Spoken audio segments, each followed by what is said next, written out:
সমাধান চাও যদি জীবনে মরণে, ফিরে যাও খুঁজে নাও চোখ রাখো কোরআনে। সমাধান চাও যদি জীবনে মরণে, ফিরে যাও খুঁজে নাও চোখ রাখো কোরআনে।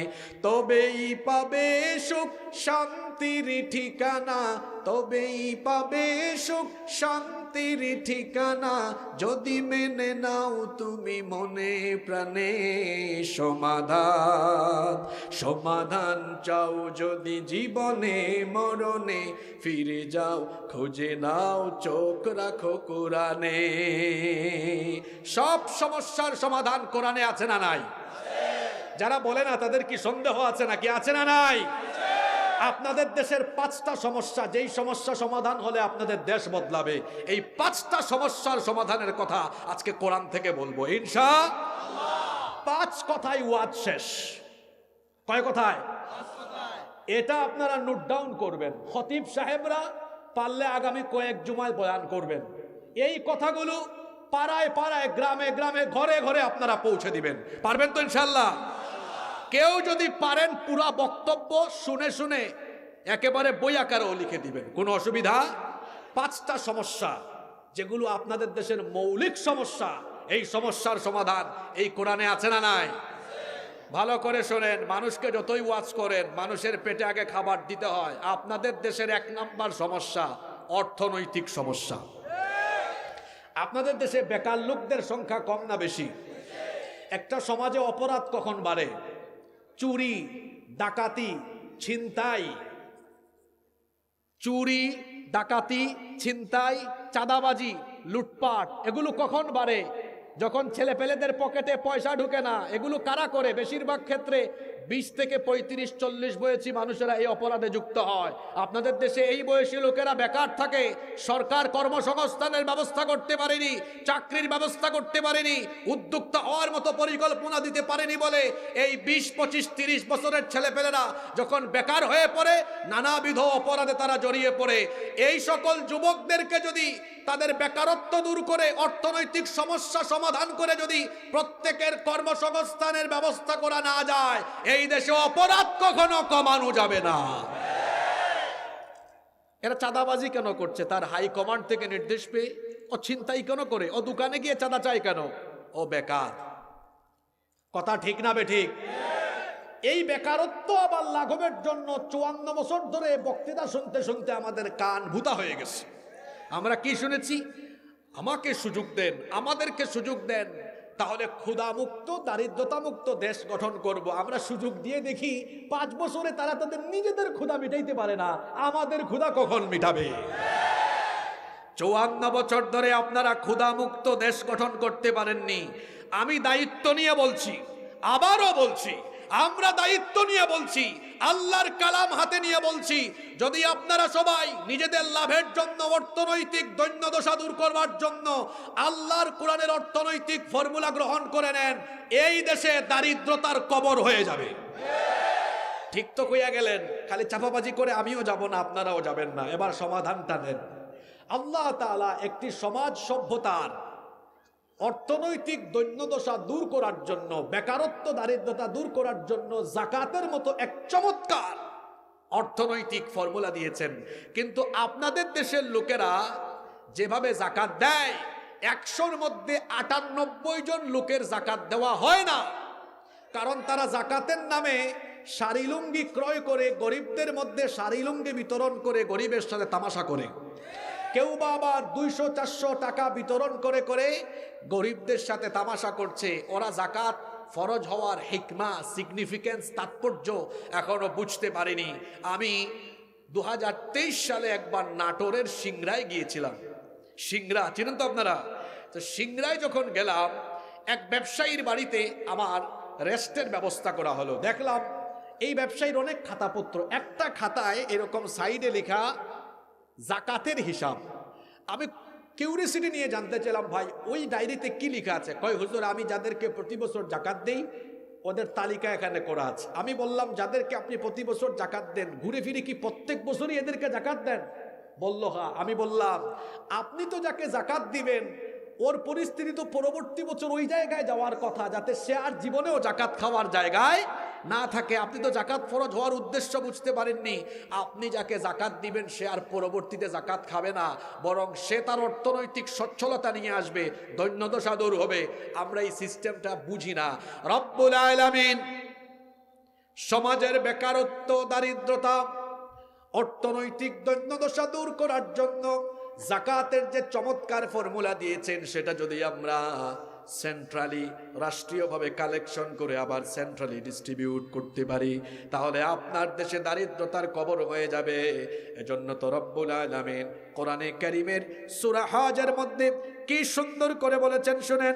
কোরআনে কারীমের 22 নম্বর সূরা, সূরাতুল হজের 41 নম্বর আয়াতে আল্লাহ বলছেন, আল্লাযীনা مكناهم في الأرض أقاموا الصلاة وآتوا الزكاة وأمروا بالمعروف ونهوا عن المنكر ولله عاقبة الأمور। আল্লাহ তাআলা বলছেন, আমি যদি মুমিনদেরকে জনপদ পরিচালনার দায়িত্ব দিই, এক নম্বরে তারা সালাত কায়েম করবে, এরপরে তারা যাকাত আদায় করবে। এখানে নামাজের সাথে কিসের কথা বলা হয়েছে? কোরআনে কারীমের যত জায়গায়, যত আয়াতে আল্লাহ নামাজের কথা বলেছেন, তত জায়গায় আল্লাহ নামাজের সাথে যাকাতের কথা বলেছেন। কেন? নামাজ দিয়ে রুহের খোরাক পাওয়া যায়, নামাজ দিয়ে আত্মা পরিশুদ্ধ হয়, আর যাকাত দিয়ে গোটা সমাজের অর্থনৈতিক সমস্যা দূরীভূত হয়ে গোটা সমাজ অর্থনৈতিকভাবে সমৃদ্ধ হয়। এজন্য আল্লাহ যেখানে সালাত সেখানেই যাকাতের কথা বলেছেন। এবার আমার দিকে তাকান, কিভাবে যাকাত দিলে পরে একটা সমাজের অর্থনৈতিক সমস্যা দূর হয়। সবার কি মনোযোগ আছে? না এই আওয়াজে হবে না, মনোযোগ আছে? আমার দিকে তাকান, এটা নতুন কথাবার্তা শুনতেছেন। এখন যেটা বলবো, মনে করেন এই চান্দলায় এখন এই মুহূর্তে মঞ্চে আমরা যারা বসে আছি, আমরা এখানে যারা আছি, আমাদের যাদের উপর নেশাব পরিমাণ মাল আছে, আমাদের যাদের কাছে যাকাত ফরজ, আমাদের কয়েকজনের কাছ থেকে যাকাতের টাকা এখানে আমরা এক জায়গায় এই টেবিলের উপর জমা করলাম। এর পরিমাণ হলো মনে করেন 2 লক্ষ টাকা। এখন এই 2 লক্ষ টাকা আমরা চাইলে মোট 400 জন মানুষের মধ্যে বিতরণ করতে পারবো, যদি 500 500 500 করে দেই। এখন এই 2 লক্ষ টাকা 500 করে জন প্রতি দিলে, 400 জনকে দিলে এই গরিব মানুষগুলা কি ধনী হয়ে যাবে? এক বেলা খাবে, পরের বেলা আবার উপোস থাকবে। কিন্তু আমরা যদি এই 2 লক্ষ টাকা 400 জন মানুষকে না দিয়ে এই এলাকার একজন বিধবা বোনকে একটা সেলাই মেশিন কিনে দিলাম, বোন আপনার পরিবারটা চালান, ওই পরিবার চলার মতো অবস্থা হবে কিনা? আরেকজন ভাই, তার পরিবার বড় অসচ্ছল, খাইতে পারে না, চলতে পারে না, এই যে ব্যাটারি চালিত একটা অটোরিকশা তারে কিনে দিলাম। আরেকজনকে মনে করেন অল্প স্বল্প টাকা পয়সা আছে, অল্প টাকা দিলে একটা ছোট ব্যবসা শুরু করতে পারে, দিলাম। কাউকে হাঁসের খামার, মুরগির খামার, এরকম ছোট ছোট কাজে লাগাই দিলাম। এখন বলেন তো 2 লাখ টাকা 400 জনকে দিলে ফায়দা না 3-4 জনকে দিলে ফায়দা?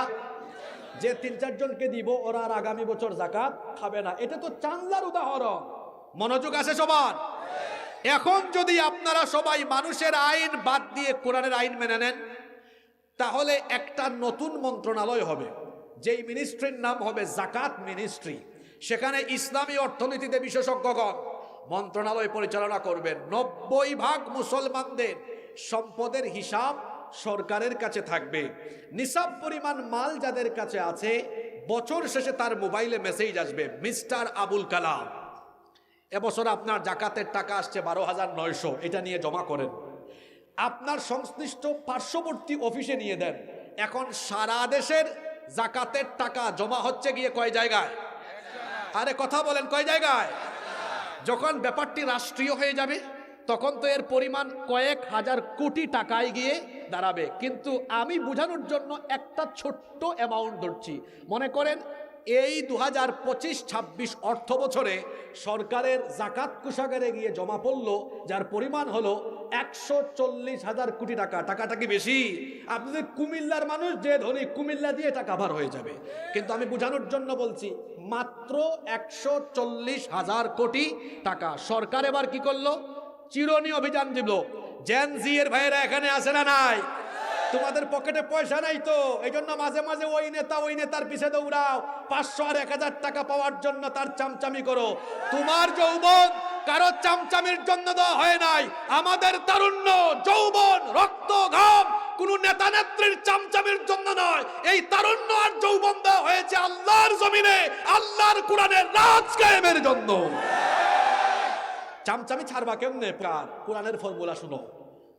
এবার সরকার কি করলো? 70 লক্ষ যুবকের একটা তালিকা করলো, যারা বেকার, যাদের কোনো কাজ কাম নাই, সারা দেশে 64টা ডিস্ট্রিক্ট থেকে।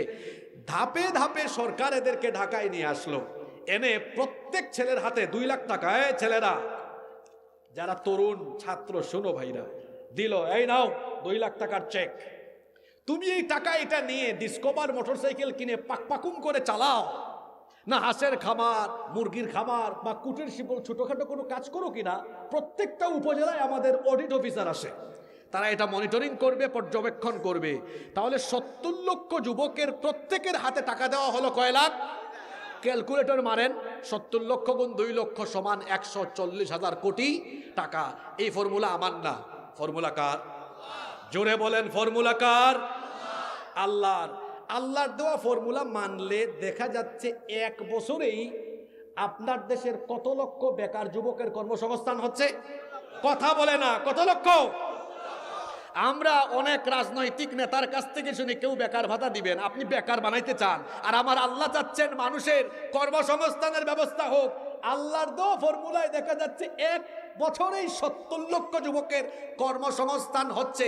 তাহলে বলেন তো, এই ফর্মুলাটা 10 বছর আপনার দেশে কন্টিনিউয়াস চলতে থাকলে 10 বছর পরে এই দেশে একজন গরিব মানুষ খুঁজে পাওয়া যাবে? জোরে বলেন, খুঁজে পাওয়া যাবে? তো 54 বছর ধরে আপনারা মানুষের তৈরি করা আইন সংসদে রেখে রেখে বক্তৃতা করে করে আমাদের সাথে আপনারা প্রতারণা করেছেন।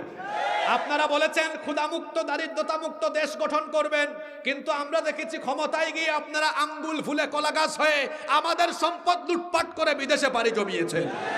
আপনারা আমাদের সাথে প্রতারণা ছাড়া। আমার ভাইরা বেকার, চাকরি নাই, পকেটে পয়সা নাই, বেকার হয়ে পড়ে আছে। 32 বছর 35 বছর বিয়ে করতে পারে না, বেকার। এই বেকারত্ব দূর হবে কেমনে? শুনে রাখুন কুমিল্লার মানুষেরা, কুমিল্লার মুসলমানেরা, যদি অর্থনৈতিক দৈন্যদশা দূর করে একটি স্বনির্ভর, সচ্ছল, সমৃদ্ধ বাংলাদেশ গঠন করতে চান, মানুষের তৈরি করা আইনকে লাথি দিয়ে, বঙ্গোপসাগরে ফেলে দিয়ে আল্লাহর কোরআনের আইনকে গ্রহণ করে নিতে হবে। আপনারা রাজি আছেন না নাই? তাহলে আপনাদের দেশের কোন সমস্যাটা জরুরি? কথা বলতেছেন না। বেকারত্ব, অর্থনৈতিক সমস্যা আছে আপনাদের দেশে। এই সমস্যা দূর করার অর্থনৈতিক ফর্মুলা কোরআনে আছে না নাই? জোরে বলেন, আছে না নাই? 2, কথা কিন্তু শেষ হয়ে যাচ্ছে, বলছি না আজকে মোনাজাত হবে, কারণ 3 দিনের মাহফিল, একটু আবেগ ঘন মোনাজাত হবে, ওয়াজ শর্ট হবে, কিন্তু কম কথায় বরকত বেশি থাকে যদি বুঝতে পারেন। 2, আপনাদের দেশের আরেকটা মারাত্মক সমস্যা আছে, সেটা হলো এই দেশের ন্যায় বিচারের সমস্যা আছে। এই দেশে ক্ষমতা আর টাকা আছে যার, আইন না না না না আইনের কোনো বালাই নাই তার। যার টাকা আছে, ক্ষমতা আছে, আইন তার পায়ের নিচে থাকে। যার টাকা নাই, ক্ষমতা নাই, তার আইনের কিছুই নাই। একবার আমার পাসপোর্টে ভুল হয়েছিল, এই পাসপোর্টটা কারেকশনে পাঠাইয়া প্রথমবার আমার কাছে পয়সা দাবি করেছে। আমি বলছি 1 টাকাও দিব না। ঘুষ দেওয়াও অন্যায়, নেওয়াও। ওই ডিজি, পাসপোর্ট অফিসের প্রধান, যে ওরে কি বলে জানি, ডিজি তো বলে না, আর কি জানি বলে, ওর সাথে আমি তর্ক করলাম। বললাম আমি তো হুজুর মানুষ, এটা আমি করব না। পরবর্তীতে এটা ঠিক হয়ে আসছে, লম্বা একটা সময় লাগছে। আপনাদের অনেকের আইডি কার্ডের সমস্যা হয় না? কয় চক্কর যাওয়া লাগে? জোরে বলেন। হ্যাঁ, আমার বাবা ফায়ার হয়ে গেছেন, দেখছেন? তার মানে উনি কষ্ট পাইছে। বসেন, শোনেন, কয় চক্কর যাওয়া লাগে? আর মামু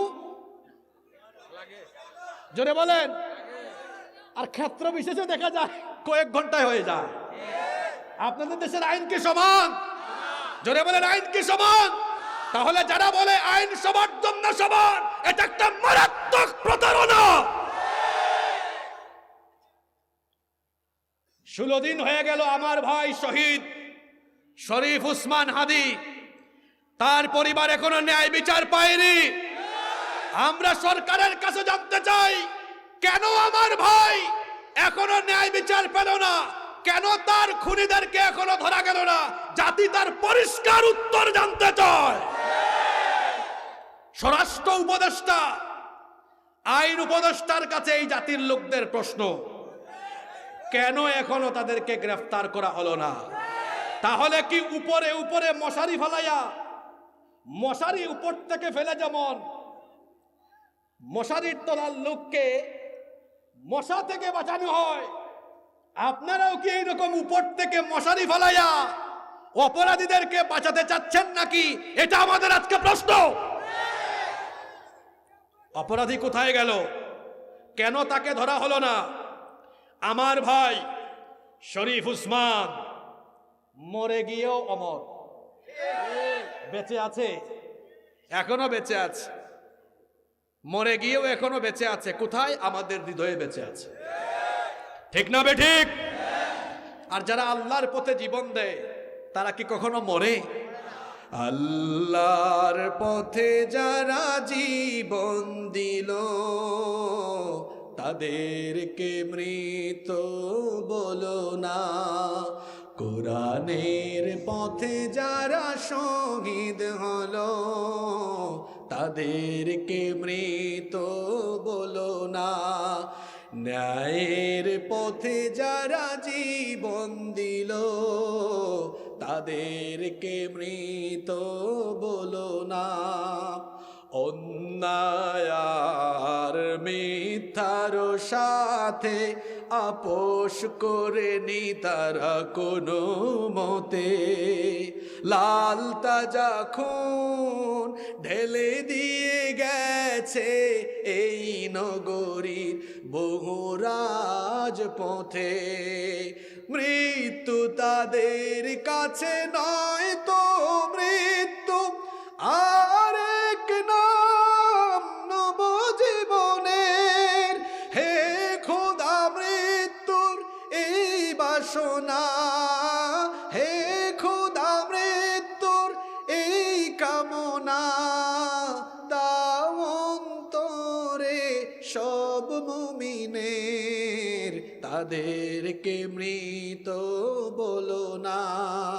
ন্যায়ের পথে যারা জীবন দিল তাদেরকে মৃত বলো না।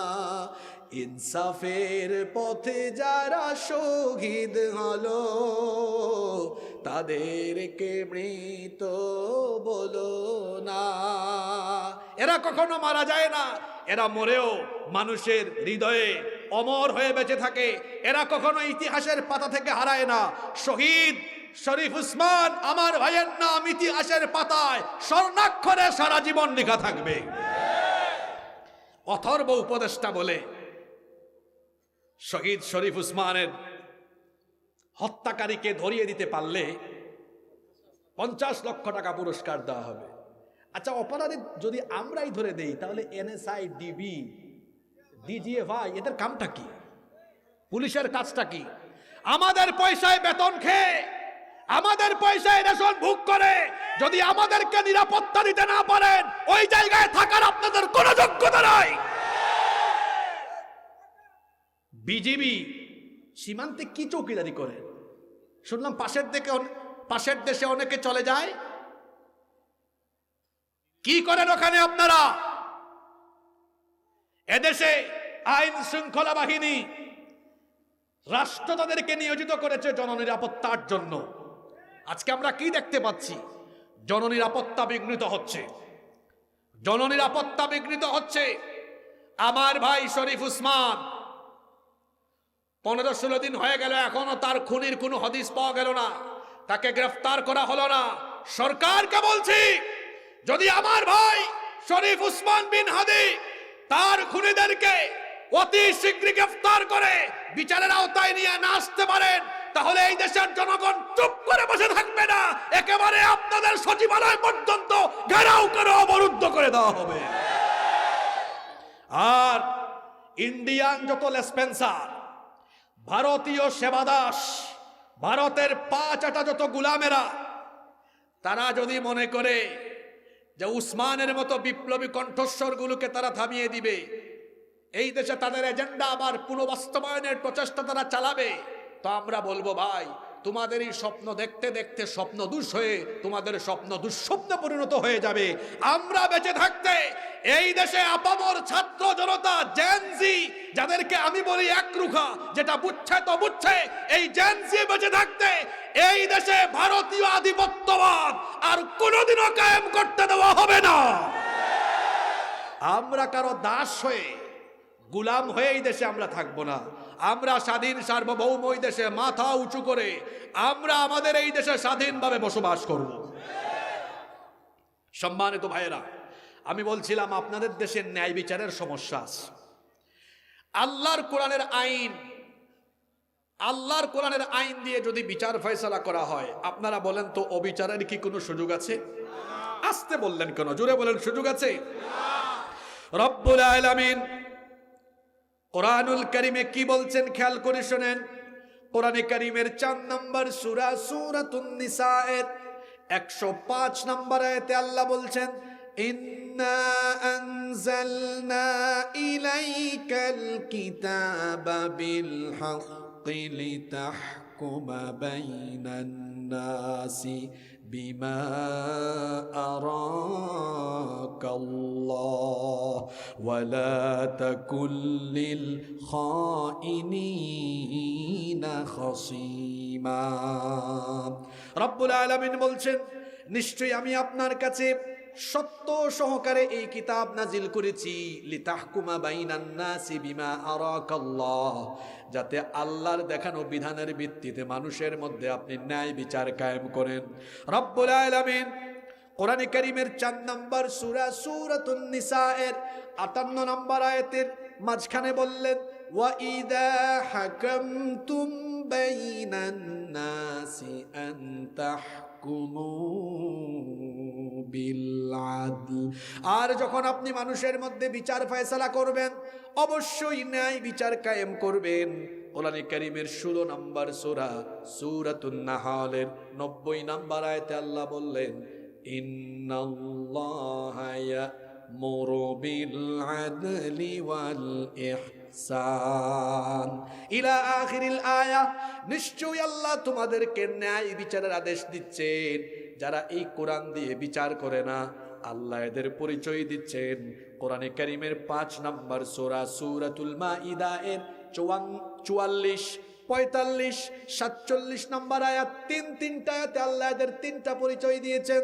আল্লাহ তাআলা বলছেন, ওয়া মান লাম ইয়াহকুম বিমা আনজালাল্লাহু ফাউলাইকা হুমুল কাফিরুন ফাউলাইকা হুমুল যালিমুন ফাউলাইকা হুমুল ফাসিকুন।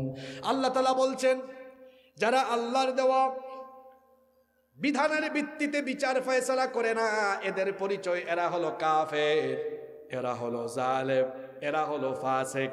এই পরিচয়টা আমার দেওয়া না আল্লাহর? আসতে বলবেন না, জুড়ে বলেন কার? তাহলে আল্লাহ বলছেন, যারা আমার দেওয়া বিচার আইনের ভিত্তিতে বিচার করে না, এরা তো আমার প্রকৃত আনুগত্যশীল বান্দা নয়। এবার বুকে হাত দিয়ে সাহস করে বলেন দেখি, আপনাদের দেশের আদালতে বিচার হয় মানুষের আইন দিয়ে না আল্লাহর আইন দিয়ে? আপনারা তো ব্রিটিশদের থেকে ধার করা পেনাল কোড দিয়ে এখনো আপনাদের আইন অঙ্গন চালান। ফলাফল কি হয়েছে শুনেন, রাগ করবেন না।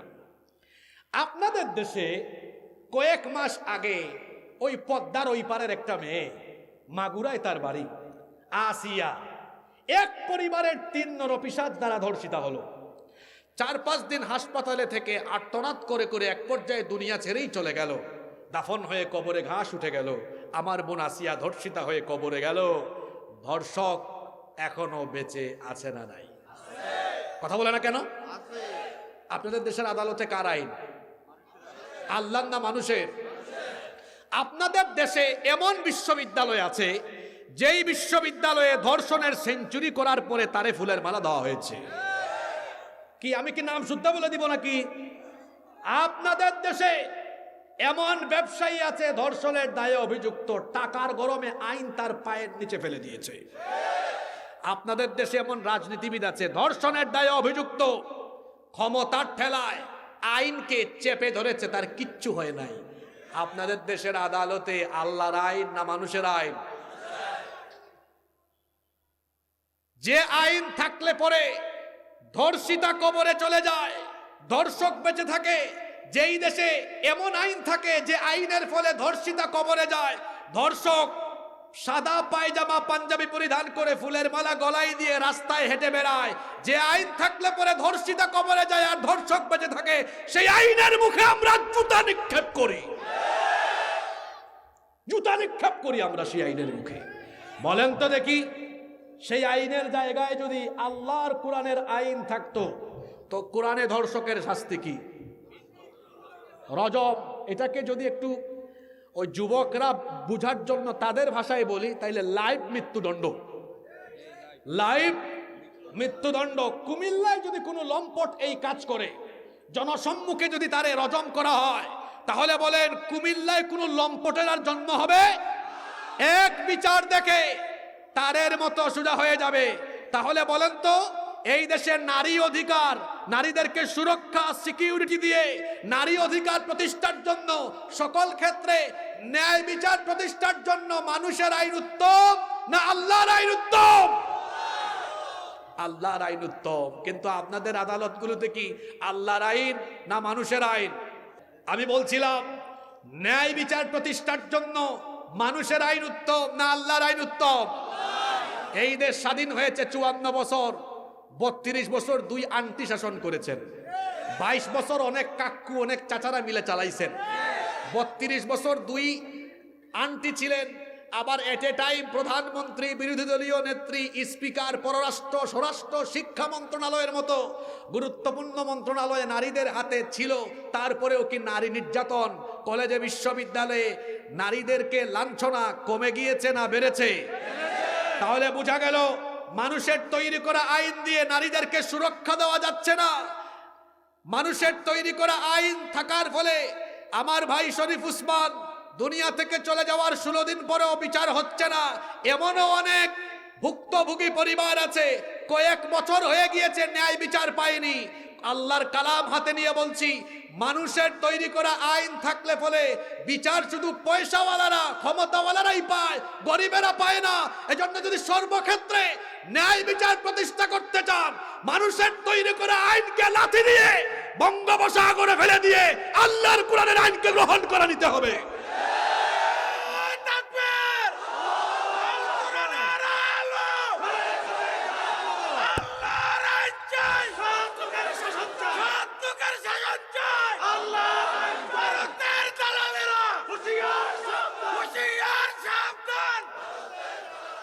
আমাকে গত পরশুদিন নরসিংদীতে ওই যে সালাউদ্দিন আইয়ুবী ভাইয়ের এলাকায় উনিও ছিলেন, আমাকে বলে হুজুর জাহান্নাম নিয়ে ওয়াজ করেন। আমি বললাম আমার সমাজ জাহান্নাম হয়ে যাচ্ছে, এই জাহান্নাম থেকে মানুষকে আগে উদ্ধার করা দরকার। এই যে আপনাদের দেশের 5টা সমস্যা নিয়ে কথা বলছি, এক কি বলেছি? দারিদ্রতা, অর্থনৈতিক দৈন্যদশা দূর করার জন্য কার আইন দরকার? আগেই আজকে টাকা পয়সার ওয়াজ করলাম কেন জানেন? এই যে কবির ভাইরা এত বড় প্যান্ডেল করেছেন, রহমতুল্লাহ ভাইরা মিলে যে মাহফিলটা করেন, এখানে তো পয়সা লাগে, পয়সা ছাড়া কিছুই হয় না। কেন টাকার কথা আগে বললাম? আহারে 18, 20, 22, 24, 26 বছরের ছেলেদেরকে দেখি কিভাবে তাদের তারুণ্য আর যৌবন অনেকে কিনে নিয়ে তাদেরকে ইউজ করছে। আমার যুবক ভাইদেরকে আমি জিজ্ঞেস করতে চাই, আমাদের শরীরে যে শক্তি সামর্থ্য, আমাদের যৌবন আর তারুণ্যের শক্তি দিয়েছেন কে?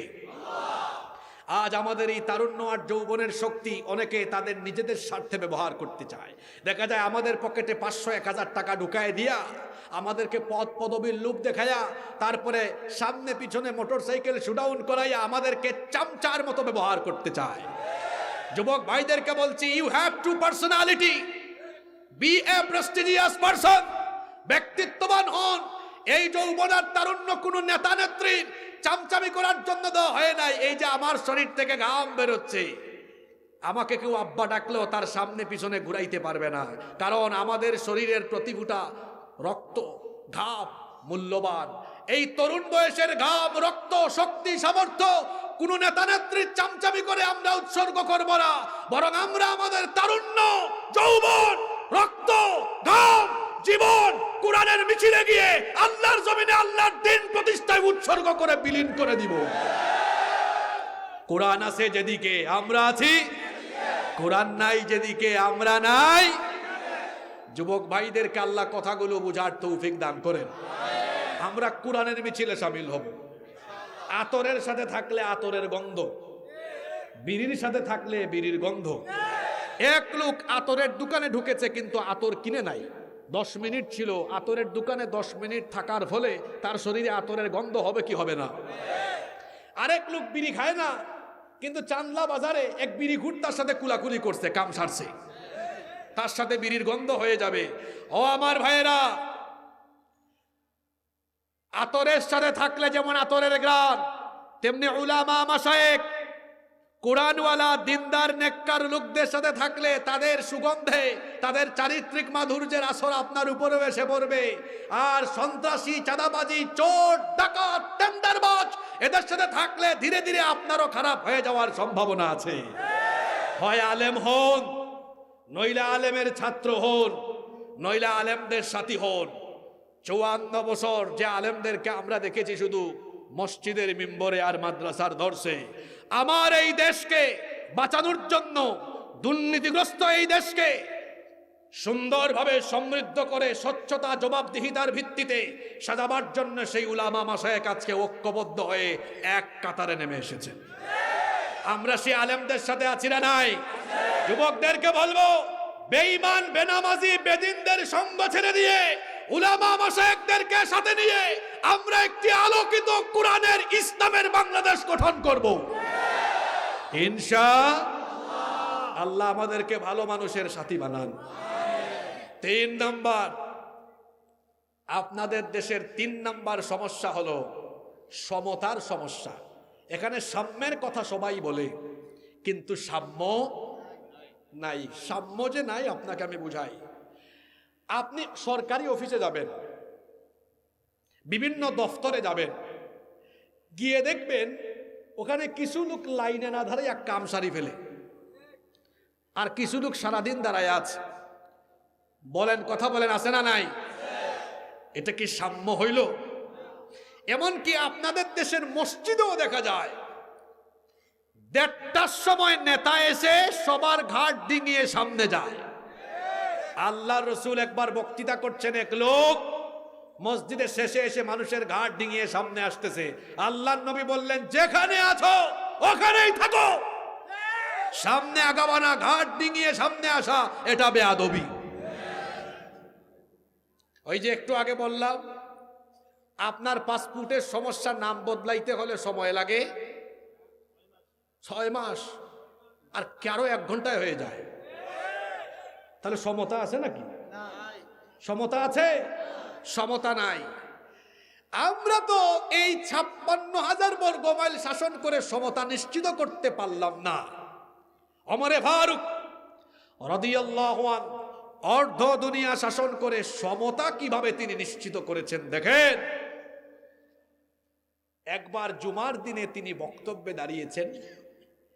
জুমার দিনের আগে একবার ইয়ামেন থেকে কিছু গনিমতের কাপড় এসেছে।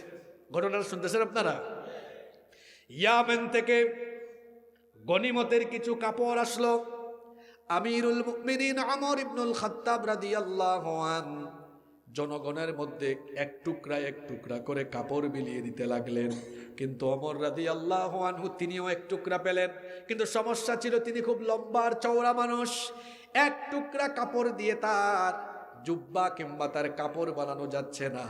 এই জন্য তার ছেলে আব্দুল্লাহ তিনি বললেন, আব্বা, যেহেতু আপনার এক টুকরা কাপড় দিয়ে আপনার পোশাক বানানো সম্ভব হচ্ছে না, এজন্য আমার কাপড়ের টুকরাটাও আপনাকে দিয়ে দিলাম। বাপ বেটা দুইজনের কাপড়ের টুকরা এবার একসাথে করে ওমর ফারুক রাদিয়াল্লাহু আনহু তিনি তার পোশাক তৈরি করালেন। জুমার দিনে মিম্বরে দাঁড়ালেন। এক লোক শুনেন শুনেন কোরআনের শাসন কেমন। এক লোক দাঁড়িয়ে বলল, আমিরুল মুমিনিন, আজকে জুমার দিনে আপনার জুমার বক্তৃতা, জুমার খুতবা আমি শুনবো না ততক্ষণ। আপনার গায়ে আপনার শরীরে দুই টুকরা পোশাক আসলো কেমনে, এটার জবাব দিবেন না আপনি যতক্ষণ। আমাদের দেশের মেম্বারকে আপনি এরকম কথা বলতে পারবেন? বলবেন বেটা থাপড়ায় তোর গাল ফাটাই দিব একদম। আর ওখানে প্রেসিডেন্ট, কোন প্রেসিডেন্ট? অর্ধ দুনিয়া শাসন করা প্রেসিডেন্ট। আল্লাহু আকবার।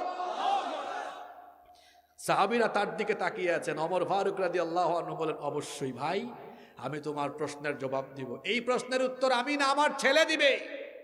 ওমর ফারুক রাদিয়াল্লাহু আনহুর ছেলে দাঁড়িয়ে বললেন, আমার আব্বার গায়ে দুই টুকরা যে পোশাক, ওইটা আমার এক টুকরা, আমার আব্বার এক টুকরা। রাগ করেন নাই, সমতা নিশ্চিত করেছেন। কোরআনের শাসন যেখানে থাকে সেখানে সমতা থাকে।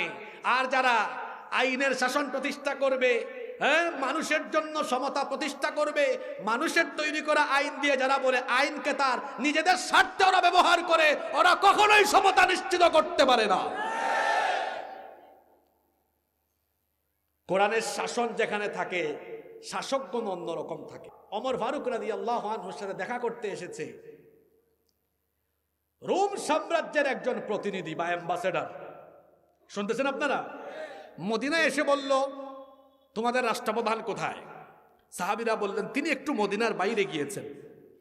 এই লোক মদিনার বাইরে গিয়ে খোঁজাখুঁজি করতে করতে দেখে অর্ধ দুনিয়ার প্রেসিডেন্ট, যার নাম শুনলেই অনেক শাসকরা থরথর করে কাঁপে, সেই ওমর রাদিয়াল্লাহু আনহু গাছতলায়, গাছের নিচে কোনো বিছানাপাতিও নাই, মরুভূমির বালিতে হাত মাথার নিচে দিয়ে বালির মধ্যে শুয়ে আছেন। কোনো সিকিউরিটি নাই, কোনো এসএসএফ স্পেশাল সিকিউরিটি ফোর্স নাই, আশেপাশে কেউ নাই, শুয়ে আছেন।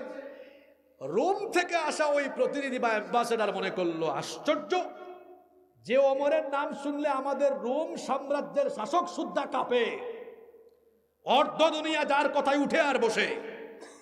আমি তো ভাবছিলাম সেই ওমরের কাছাকাছি যাইতে হলে কত স্তরের যে নিরাপত্তা, এটা ভেদ করে যাওয়া লাগবে। আয়সা দেখে আশেপাশে কোনো সিকিউরিটির ব্যবস্থা নাই, এমনকি কোনো দামি চেয়ারও নাই, কিচ্ছু নাই, দামি বিছানাও নাই। শুয়ে আছেন কিসের উপরে? কথা বলেন না কেন? মাথার নিচে কি? জোরে বলেন।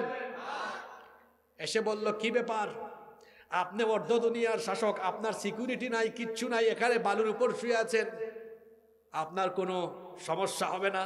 তিনি বললেন, আমি তো জনগণের শাসক না, জনগণের সেবা করি, তো আমি যাদের সেবা করি তাদের কিসের ভয়? তারা আমাকে আঘাত করবে না।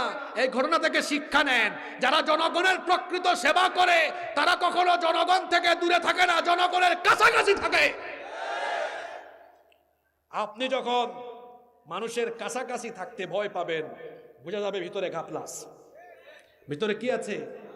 সমস্যা আছে। আমার দেশের তরুণ সমাজ, আমার দেশের তারুণ্য, জেন জি এবং নেক্সট আলফা জেনারেশন, তারা একটি সুন্দর আলোকিত নিরাপদ বাংলাদেশ পেতে চায়। আর এই নিরাপদ, সুরক্ষিত, সাম্যের, ইনসাফের বাংলাদেশ পেতে হলে মানুষের তৈরি করা আইন নয়। জোরে বলেন, কার আইন দরকার? কোরআন ছাড়া সমতা নিশ্চিত করা যাবে? জোরে বলেন, নিশ্চিত করা যাবে? নাম্বার 4, আপনাদের দেশের 4 নাম্বার আরেকটা সমস্যা আছে, সেটা হলো এখানে সকল মানুষের অধিকার পরিপূর্ণভাবে প্রতিষ্ঠিত নয়। নারী তার অধিকার পাচ্ছে না, শ্রমিক তার অধিকার পাচ্ছে না, বিধর্মীরা এমনকি অমুসলিমরা তাদের যথাযথ অধিকার পাচ্ছে না। আল্লাহর কোরআনের শাসন যেখানে থাকে সকল মানুষের অধিকার সেখানে সুরক্ষিত, সংরক্ষিত থাকে। এমনকি বিধর্মীরাও আল্লাহর হুকুমাতের ভিতরে থাকলে তারাও নিরাপদ থাকে, সুরক্ষিত থাকে। কারণ রব্বুল আলামিন কোরআনে কারীমের 60 নম্বর সূরা সূরাতুল মুমতাহিনা এর 8 নম্বর আয়াতে বললেন, লা ইয়ানহাকুমুল্লাহু আনিল্লাযীনা লাম ইউকাতিলুকুম ফিদ্দীন ওয়া লাম ইউখরিজুকুম মিন দিয়ারিকুম আন তাবাররুহুম ওয়া তুকসিতু ইলাইহিম ইন্নাল্লাহা ইউহিব্বুল মুকসিতিন। আল্লাহ তাআলা বলছেন, দিনের ব্যাপারে যারা তোমাদের সাথে যুদ্ধে জড়ায়নি এবং যারা তোমাদেরকে ঘর বাড়ি থেকে বিতাড়িত করেনি, সেই সকল অমুসলিমদেরকে তোমরা কষ্ট দিও না, তাদের উপর জুলুম করো না, তাদের উপরে কোনো ধরনের অবিচার করো না। আল্লাহ তাআলা বললেন, খবরদার অমুসলিমদের উপরে জুলুম করো না, অবিচার করো না। আবার অন্য আয়াতে আল্লাহ বলেছেন, অমুসলিমদের উপাস্যকে দেবতাকে গালি দিও না। যদি তুমি তাদের দেবতাকে গালি দাও, অজ্ঞতাবশত তারাও তোমার রবকে গালি দিয়ে দিবে। এমনকি আল্লাহর নবী যখন কোথাও কোনো সামরিক বাহিনী পাঠাতেন, আল্লাহর নবী সেই বাহিনীকে বলে দিতেন, নারীদেরকে আঘাত করবে না, শিশুদেরকে আঘাত করবে না, ধর্মীয় পণ্ডিত যারা আছে তাদের উপর হামলা করবে না, বার্ধক্য বয়সে যারা আছে তাদেরকেও হামলা করবে না, এবং ধর্মীয় কোনো উপাসনালয়ে জ্বালাবে না, পুরাবে না, হামলা করবে না। এইভাবে করে ইসলাম আমাদেরকে শৃঙ্খলা শিখিয়েছে, সাম্য শিখিয়েছে। ইসলাম আমাদেরকে অমুসলিমদের অধিকার প্রতিষ্ঠার দীক্ষা দিয়েছে। সুতরাং যেই দিন ইসলাম এবং যেই কিতাব কোরআন আমাদেরকে এত সুন্দর সম্প্রীতির শিক্ষা দিয়েছে, মানুষের অধিকার প্রতিষ্ঠার দীক্ষা দিয়েছে, সেই ইসলামের অথবা ইসলামের হুকুমতের ভিতরে থাকা প্রত্যেকটা অমুসলিম মুসলমানদের কাছে নিরাপদে থাকবে। মাঝে মাঝে পাশের দেশ থেকে আমার দেশের অমুসলিমদেরকে উস্কানি দেওয়া হয়, বলা হয় যেই রকম করে বাংলাদেশে মৌলবাদ আর জঙ্গিবাদের উত্থান হচ্ছে, আসলে বাংলাদেশে কোনো জঙ্গিবাদ আছে? কোনো জঙ্গিবাদ আছে? সন্ত্রাস আর জঙ্গিবাদের সাথে ইসলামের কোনো সম্পর্ক? আমাদের পাশের দেশ থেকে এরা আমাদেরকে মাঝে মাঝে জঙ্গি বলে, অথচ এই গুজরাটের কুখ্যাত কুশাই নরেন্দ্র মোদী, সে হচ্ছে কুখ্যাত সন্ত্রাসী এবং জঙ্গি। তার প্রত্যক্ষ মদদে আমাদের শত বছরের ঐতিহ্য বাবরি মসজিদ দখল করে রাম মন্দির নির্মাণ করে পৃথিবীর 200 কোটি মুসলমানদের কলিজায় এরা আগুন ধরিয়ে দিয়েছে। এরা আমাদেরকে সম্প্রীতির সবক দেয়। আয়নায় নিজেদের চেহারা দেখো। আমাদের দেশে আমরা কি কোনো অমুসলিমদের উপাসনালয় পুড়িয়ে দেই, ঘরবাড়ি জ্বালাই, তাদের সম্পদ লুণ্ঠন করি? আগামী দিনে করবেন নাকি? এই শিক্ষা কি ইসলাম আমাদেরকে দেয়? আমাদের অমুসলিম ভাই বোনদেরকে আমরা বলছি, আপনারা কারো উস্কানিতে প্রতারিত হবেন না। মায়ের কোলে শিশু যেমন নিরাপদ, ঠিক তেমনি ইসলামী হুকুমতের ভেতরে থাকা মুসলমানদের কাছে অমুসলিমরাও তেমন নিরাপদ। আমরা বেঁচে থাকতে আপনাদের উপাসনালয়, জায়গা জমি কেউ লুণ্ঠন করতে পারবে না, বরং আমরা আপনাদের পাহারাদারের ভূমিকায় থাকব। আপনারা কারো ফাঁদে পড়বেন না। এই দেশে কোরআনের আইন থাকলে অমুসলিমরা নিরাপদে থাকবে, নারীরা তাদের অধিকার পাবে, শিশু, কিশোর, তরুণ, ছাত্র, যুবক, বেকার, শ্রমিক, প্রত্যেকটা ব্যক্তি তার পরিপূর্ণ অধিকার পাবে। কারণ ইসলাম এমন এক দিন, এমন এক জীবন ব্যবস্থা, এখানে আল্লাহর হকের চাইতে মানবাধিকার, হিউম্যান রাইটস, মানুষের অধিকারের গুরুত্ব কম দেওয়া হয়েছে না বেশি দেওয়া হয়েছে? এমনকি আদম আলাইহিস সালামকে সৃষ্টি করার সময় মানবাধিকার সম্পর্কে ফেরেশতা আপত্তি করেছে। যখন ফেরেশতাকে আল্লাহ বললেন মানুষ বানাবো, খলিফা পাঠাবো, ফেরেশতারা কিন্তু বলে না এরা আপনার ইবাদত বন্দেগী করবে না। কি বলেছে? বলেছে আপনি কি এমন কাউকে পাঠাবেন যারা দুনিয়ায় গিয়ে রক্তপাত করবে, ফাসাদ ঘটাবে? ফেরেশতারা আপত্তি করেছে এরা মানুষের হক গিয়ে নষ্ট করে কিনা। ইসলাম তো এমন দিন, এমন জীবন ব্যবস্থা যেখানে প্রতিটি মানুষের অধিকার নিশ্চিত করার কথা যিনি বলেছেন তিনি কে? নাম্বার 5, দেখি 4টা পয়েন্ট মনে রেখেছেন কিনা। আমি বলেছিলাম আল্লাহর কোরআনের আইন গ্রহণ করলে বেকার থাকবে না, দারিদ্রতা থাকবে না, অর্থনৈতিক সমস্যা থাকবে না, সচ্ছল স্বনির্ভর একটি সমৃদ্ধ জাতি কোরআনের বরকতে বানায় দিবেন কে? 2, বলেছিলাম কোরআনের আইন যদি আমরা গ্রহণ করি তাহলে ন্যায় বিচার প্রতিষ্ঠা হবে, বিচারের নামে অবিচার বা প্রহসন চিরতরে বন্ধ হয়ে যাবে। 3 নাম্বার বলেছিলাম, কোরআনের আইন প্রতিষ্ঠা হলে সমতা নিশ্চিত হবে। এখানে কেউ সুযোগ পাবে বেশি আর কেউ কম পাবে এমনটা হবে। তারপরে 4 নাম্বার বলেছি, আল্লাহর কোরআনের আইন থাকলে সকল মানুষ তার পূর্ণ অধিকার ফিরে পাবে, কোনো মানুষের অধিকার ক্ষুণ্ণ হবে না। 5 নাম্বার, এটা খুবই জরুরি বিষয়। 5 নাম্বার হলো, আল্লাহর কোরআনের আইন যদি প্রতিষ্ঠা হয়, যুগ যুগ ধরে আগামীর পৃথিবীতে ব্যক্তির পরিবর্তন হবে, কোনোদিনও আইনের পরিবর্তন। কথাটা মনে হয় নাকি বুঝে নাই? আপনাদের দেশ 71 সালে স্বাধীন হওয়ার পরে রাষ্ট্র পরিচালনার জন্য একখানা সংবিধান বানানো হয়েছে। সেই সংবিধানখানা এখন পর্যন্ত মোট 17 বার সংশোধন হয়েছে। ইলেকশন হয়েছে 12টা, আর সংবিধানে অ্যামেন্ডমেন্ট আসছে কয়টা? 17টা। তার মানে এমন কোন ইলেকশনের পরে এমন কোন সরকার বাদ যায় নাই যারা হাত দেয় নাই, বরং কেউ কেউ 2-3 বার হাত দিয়েছে। তার মানে ব্যক্তি পরিবর্তন হয়, দল পরিবর্তন হয়, আইনেরও। আপনাদের কি মনে হয়, আইন যারা পরিবর্তন করে তারা কি জনগণের স্বার্থ আগে দেখে না নিজের স্বার্থ আগে দেখে? এই চান্দার মানুষ তো বড় বুদ্ধিমান, বুঝে ফেলেছে। আমি আইন সংশোধন করব, আগে কি আপনার সুবিধা দেখবো না আমার সুবিধা দেখবো? আরে আমি কেমনে 41 সাল পর্যন্ত থাকবো এইটা নিশ্চিত করে সংবিধান সংশোধন করব। এটাই বাস্তবতা। আপনি মানেন আর না মানেন, তাহলে বোঝা গেল মানুষের আইন এটা এমন আইন, ব্যক্তি পরিবর্তনের সাথে আইনেরও পরিবর্তন। এবার আমার দিকে তাকান, ওই পাশের ভাইকে দায়িত্ব দিলাম, ভাই আপনি চান্দলা এই এলাকাটা পরিচালনা করেন। একটা এলাকা পরিচালনা করতে হলে কিছু আইন কানুন তো মানানো লাগে। উনি ভালো মানুষ, উনি ভালো আইনই বানাইছেন। 5-7 বছর পরে উনি দায়িত্ব ছেড়ে পাশের জনকে দিয়েছেন। উনি কিছু আইন কানুন চেঞ্জ করলেন, তারপরে উনি আমার পর্যন্ত আসলো। উনাদের কথা বললাম, ওনারা রাগ করবে। আমার কাছে আসার পরে আমি চিন্তা করে দেখলাম, আমার ডানে বামে যে পরিমাণ চোর চামার আছে, এদেরকে সুযোগ সুবিধা দিয়ে আমি আমার চেয়ারে থাকতে হলে অনেক রদ বদল করতে হবে। আমি তখন ঘোষণা দিলাম, আমার প্রিয় চান্দলাবাসী, আপনাদের কল্যাণে আমি এবার অ্যামেন্ডমেন্ট আনতেছি। আসলে আপনাদের কল্যাণ না আমার কল্যাণ। এরপরে আমারটা, আপনাদের না আমার কল্যাণে আইন সংবিধান বা আইন এটাকে পরিবর্তন সংযোজন বিয়োজন কাটছাট করলাম। এইভাবে করে দেখা যাবে যেতে যেতে যেতে যেতে ব্যক্তির পরিবর্তন হবে আর আইনের। আপনাদেরকে বুঝাই, আগে আমাদের দেশে একটা ডিজিটাল সিকিউরিটি অ্যাক্ট ছিল না? এখন ওইটা আছে? বলেন আছে? দেখা যায় মানুষের আইন, এটা চেয়ার থাকলে আইনের দাম আছে, চেয়ার শেষ আইনের দাম।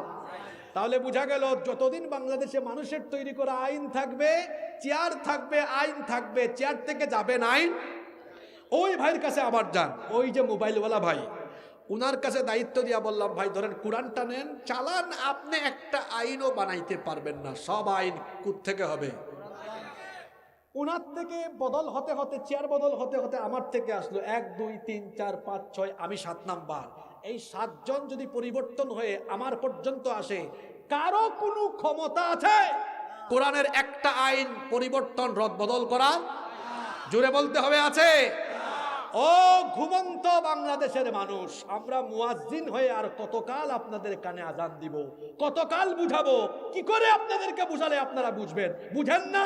54 বছর ধরে এরা মানুষের তৈরি করা আইন দিয়ে আমার রাষ্ট্রকে, আমার দেশের মানুষের ভাগ্য উন্নয়নের কথা বলে বলে আইন বদলায়া ওরা নিজেদের ভাগ্য বদলায়া আঙ্গুল ফুলে কলা গাছ হয়েছে। আমাদের ভাগ্যের পরিবর্তন হয় নাই। আমাদের ভাগ্যের পরিবর্তন হতে পারে একমাত্র আল্লাহর কালাম, এই কোরআন দিয়ে। যদি এই দেশের মানুষ কোরআনকে পার্লামেন্ট পর্যন্ত নিয়ে যেতে পারে, তাহলে দেখা যাবে ব্যক্তির পরিবর্তন হবে, কিন্তু আইনের কোনো পরিবর্তন হবে না। এই আইনই তো দরকার, যে আপনার ক্ষমতা যাক, থাকলে থাক, না থাকলে নাই। এজন্য আমরা যারা আল্লাহর কোরআনের আইনে বিশ্বাসী, আমাদের মধ্যে দেখবেন ব্যক্তি পূজা নাই, আমাদের মধ্যে দেখবেন নেতা পূজা নাই। আছে আছে? এজন্য দেখবেন আমরা বক্তব্যের শুরুতে প্রশংসা করি কার? আর দুরূদ পড়ি নবীজির উপরে। আর যারা মানব রচিত আইন প্রতিষ্ঠা করতে চায়, ওরা 3-4 মিনিট তার নেতা নেত্রীর চামচামিয়ার গুণগান করে। আমরা কোনো ব্যক্তির পূজা করি না, আমরা কোনো নেতার পূজা করি না, আমরা কারো দালালি করি না। আমরা মানুষকে ডাকি আল্লাহর কোরআনের দিকে, আমরা মানুষকে ডাকি আল্লাহ আর তার রাসূলের দিকে। ১৫০০ বছর হয়ে গেছে কোরআনের একটা ওই যে বান নিচে একটা নোক্তা থাকে না, ওইটা ওই জায়গায় আছে, তার উপরে 2 নোক্তা 2টাই আছে, তার উপরে 3টাই আছে। পরিবর্তন হয়েছে? কিয়ামত পর্যন্ত পরিবর্তন হবে? আপনি মনে মনে প্রশ্ন করতে পারতেন, হুজুর আপনি মনে মনে হয়তো ভাবছেন, হুজুর 3 দিনের ওয়াজ, আজকে শেষ দিন একটু আবেগঘন ওয়াজ করতে পারতেন, একটু নামাজ নিয়ে, একটু সুদ নিয়ে, একটু ঘুষ নিয়ে ওয়াজ করতে পারতেন। আমি বলি ভাই, আমার মতো হাসিবুর রহমান যদি 1 কোটি হাসিবুর রহমান সারা দেশে ওয়াজ করে বলে সুদ খাইয়েন না, সুদ দিয়ে যদি বোঝাই সুদের 70টার গুনাহ আছে, সর্বনিম্ন গুনাহ হলো নিজের মায়ের সাথে জিনা করা। সুর দিয়ে আমি 2 ঘন্টা ওয়াজ করব, কিছু লোক কান্নাকাটিও করবে, আবার প্যান্ডেল থেকে বাইরে আর সুদও খাবে। 1 কোটি হাজিবুর রহমানের ওয়াজে হ্যাঁ কিছু মানুষ বদলাবে, এটা রেয়ার। আর 1 কোটি লাগবে না, 151 জন লোক যখন পার্লামেন্টে ঢুকে বলবে মাননীয় স্পিকার এটা বন্ধ, মুখের কথা আইন, ওটা বন্ধ তো বন্ধ। এজন্য 1 কোটি ওয়াজের চাইতে 151 জন লোকের পার্লামেন্টের ওয়াজ অনেক দামি। এই জন্য আপনার দেশের এই মুক্তির জন্য আমি এই 5টা মৌলিক সমস্যা নিয়ে আজকে কথা বলছি। কয়টা সমস্যা? যে 5টা কথা বলেছি বাস্তব না অবাস্তব? 1, আপনার দেশে কিসের সমস্যা? মুখস্থ করলেন না কেন আজকের ওয়াজ? 1, কি সমস্যা? অর্থনৈতিক সমস্যা। সমাধান আছে কোথায়? ওই যে কাহিনী একটা বলছিলাম, কত লক্ষ ভুলে গেছে। না না না না, 1 বছরে কত লক্ষ বেকার, কাম সারছে, দেখছেন কারবার? 70 লক্ষ। যারা বুঝছে, যারা বুঝে নাই এরা ওই যে লাইভ হয়েছে কোন আইডি থেকে শুনে নিয়েন। 2, ন্যায় বিচার। 3, সমতা ইনসাফ প্রতিষ্ঠা হবে, যে ইনসাফের জন্য জীবন দিয়েছে আমার ভাই শরীফ উসমান বিন হাদি। ইনসাফ কায়েম হবে এই দেশে ইনশাআল্লাহ। 3, মানুষের পূর্ণ অধিকার, না সমতা 3 নাম্বার। 4 হলো মানুষের অধিকার। 5, অপরিবর্তনীয় এই আইন থাকলে পরে কোনোদিন আর কেউ আইন বদলায়া নিজের স্বার্থে আইন বানায়া সেই আইনের অপব্যবহার করার সুযোগ পাবে। তাহলে বলেন তো, আমার দেশের সকল সমস্যা সমাধানের জন্য মানুষের আইন দরকার না আল্লাহর আইন দরকার? আরো জুড়ে বলেন, কার আইন? এজন্য এই কোরআন কি শুধু চান্দদার মাহফিলের প্যান্ডেলে থাকবে না পার্লামেন্টেও লাগবে? বাপরে বাপ, আওয়াজ দেখছেন? আরো জোরে বলেন। আমার বাড়ি সিলেটে, আমরা হযরত শাহজালাল রহমতুল্লাহ আলাইহির রুহানি সন্তান। দুর্বলতা নিজেদের মধ্যে রাখি না, দুর্বলতা পছন্দ করি না, এজন্য দুর্বল মুসলমান দেখতেও পারি না। আমাদের ভাগ্যের উন্নয়নের জন্য কার আইন দরকার? আরো জোরে বলেন, কার আইন? সব তো দেখে ফেলছি আমরা, এবার আল্লাহর আইন লাগবে। আল্লাহর আইন ছাড়া আমাদের কোনো মুক্তি। আমরা 2025 সালের চান্দদার মাহফিলে এই প্রতিজ্ঞা নিয়েই বাড়ি যাচ্ছি, আমরা আল্লাহর আইনকে এই দেশে প্রতিষ্ঠার জন্য আমরা জান মাল বাজি রেখে ঐক্যবদ্ধ হয়ে কাজ করব ইনশাআল্লাহ। কারা কারা রাজি আছেন দুহাত তুলে আল্লাহকে দেখান। মায়ের গান গাওয়ার জন্য একটু কষ্ট করে মায়ের গান গাওয়ার জন্য